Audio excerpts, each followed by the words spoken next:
বন্যার পানিতে মাছ ধরার মজাটাই আলাদা। একটা সময় আমরা যখন ছোটো ছিলাম, সকাল থেকে দুপুর, দুপুর থেকে সন্ধ্যা সারাদিন মাছ ধরতাম। এখন আমাদের যারা জুনিয়র আছে তারা মাছ ধরে, তারা মাছ ধরলে আমরা দেখি আর কি, যেটা খুব ভালো লাগে। আজকে আমাদের গ্রামে প্রচুর পাহাড়ের পানি আসছিল, যেটা প্লাবিত হয়ে অনেক অনেক ক্ষয়ক্ষতি হয়েছে। পানি নেমে যাওয়ার পরে সবাই জাল নিয়ে নেমে পড়েছে। ছোট ছোট মাছ, এই বিলের যে মাছগুলা পাওয়া যায় ওগুলা পাওয়া যাচ্ছে, অনেক ভালো লাগতেছে। আমি পাশ দিয়ে যাচ্ছিলাম, তো দেখতেছি আসলে কি কি মাছ পড়ে। প্রতিবার জাল মারলে 6টা 7টা 8টা 9টা 10টা এরকমই মাছ পড়ে প্রতি কোথাও।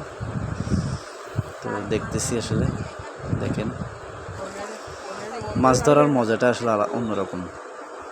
গ্রামের কিছু মুভমেন্ট আছে, স্মৃতি আছে আসলে, যেগুলো খুব আনন্দের।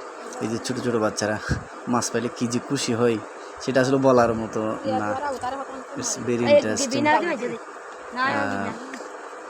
দেখেন বাচ্চারা কীভাবে মাছ ধরতেছে। এই যে এখানে 2বার মারার পরে এই মাছগুলো পাওয়া গেছে।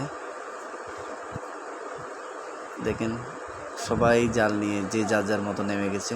সারা বছর এরকম জালগুলো আসলে তুলে রাখা হয়, যখন বর্ষাকালে পানি ওঠে তখন জালগুলা নিয়ে নামাই। আর এখানে যখন পানিটা আজকে প্রচুর পানি আসছে, মানুষের প্রজেক্ট, মাছের প্রজেক্টগুলো ডুবে যাওয়াতে বিলের মধ্যে জাপানি মাছ, তারপরে আপনার পুকুরের বিভিন্ন ধরনের মাছ পাওয়া যাচ্ছে। একজন 1 কেজি 1.5 কেজি ওই রকম মাছ পাইছে অনেকেই। এটা হচ্ছে আমার বড় ভাই, উনি একটা মাছ পাইছে অনেক বড়। ছোটো ছোটো অনেকগুলো মাছ পাইছে। এরাও সবাই জাল মারতেছে, দেখেন অনেকেই দেখতেছে। আসলে জাল মারাচ্ছে